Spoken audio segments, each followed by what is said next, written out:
في ذكرى ميلاد محمد شرف صنبو وش السعد واللمب هرب منه.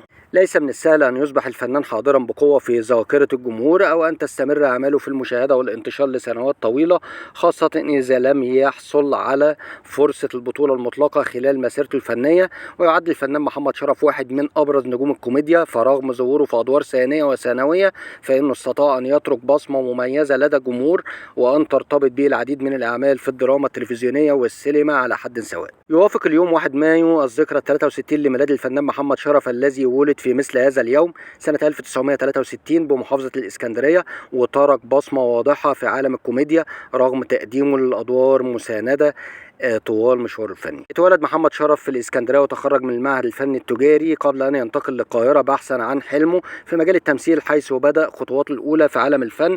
وبدأ شرف مشواره الفني في أوائل الثمانينات من خلال السهرات التلفزيونية والمسلسلات والمسرحيات، وقدم أدوار صغيرة لم تحقق له الانتشار في البداية. في التسعينات بدأ الجمهور يتعرف على محمد شرف بشكل أوسع من خلال شخصية صامبو في مسلسل أرابيسك سنة 94 أمام نخبة من النجوم. ورغم نجاح الدور فإنه لم يكن سعيدا به في البداية، إذ طغت شخصية صامبو على اسمه الحقيقي لفترة طويلة مما سبب له إزعاجا كبيرا.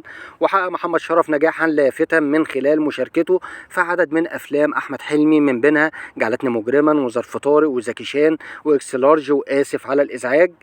وتميز شرف بأداء كوميدي خاص وإفيهات ظلت عالقة في أذهان الجمهور، خاصة في فيلم ظرف طارق من خلال شخصية بسيوني مراد الحيوان. كشف لاحقا أن محمد شرف كان مرشحا لتجسيد شخصية الليمبي في فيلم الناظر، إلا أن الدور ذهب للفنان محمد سعد الذي حقق به انطلاقته. وترك محمد شرف رصيدا فنيا كبيرا في السينما والدراما، من أبرزها فيلم ثقافي وحرامية في تايلاند وعسكر في المعسكر وأرابيسك وراي وسكينة وأستاذ ورئيس قسم.